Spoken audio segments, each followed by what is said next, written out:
Tasnime Akunji joins me, criminal defence lawyer specialising in terrorism law, represents Shamima Begum's family and joins me now. Good afternoon to you. Afternoon.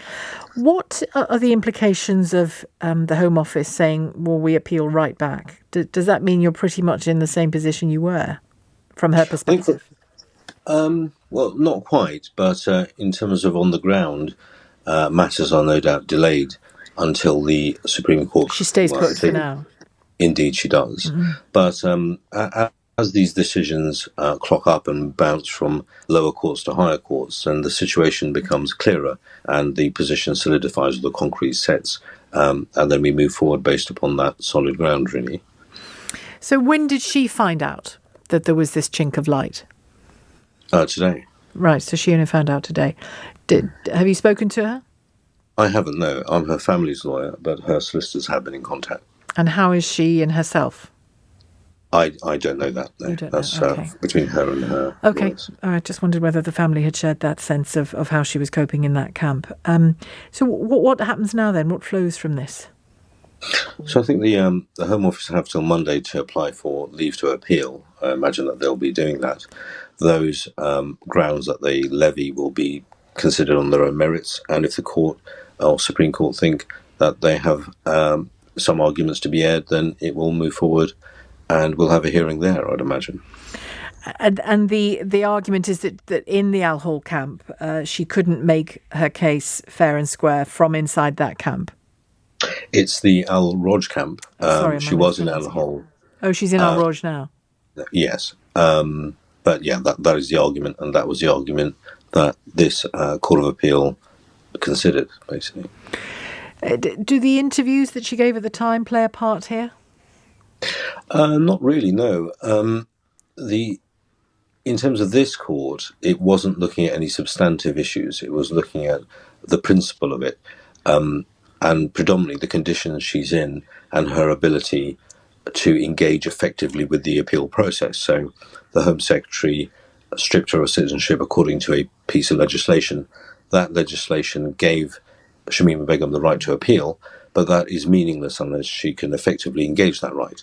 And that's what the court was deciding, really, on that point today. Yes, it's worth just using the actual words, isn't it?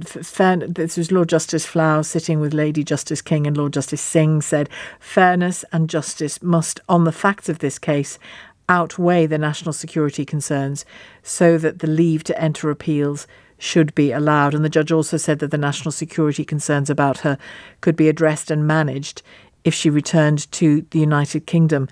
Does that mean it's likely that if she did return to the United Kingdom, she would/could be in custody here?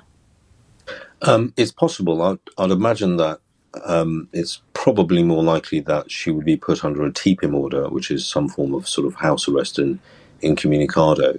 But both options are available to the police and to the Home Office.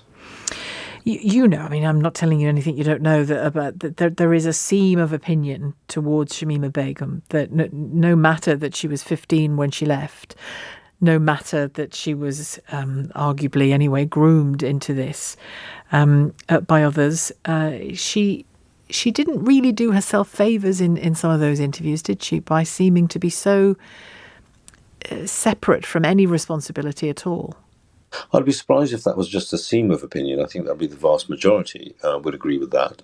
There was some sympathy on calls for her. I think that's a separate point. In terms of the issue of her not doing herself any favours, I think that's certainly true.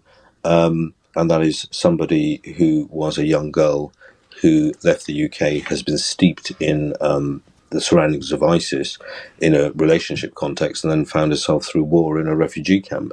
So the expectation that she's going to be functioning like the average teenager that we know is probably a bit too far, but she certainly didn't do herself any favours. In terms of sympathy, that's not what's been argued here at all.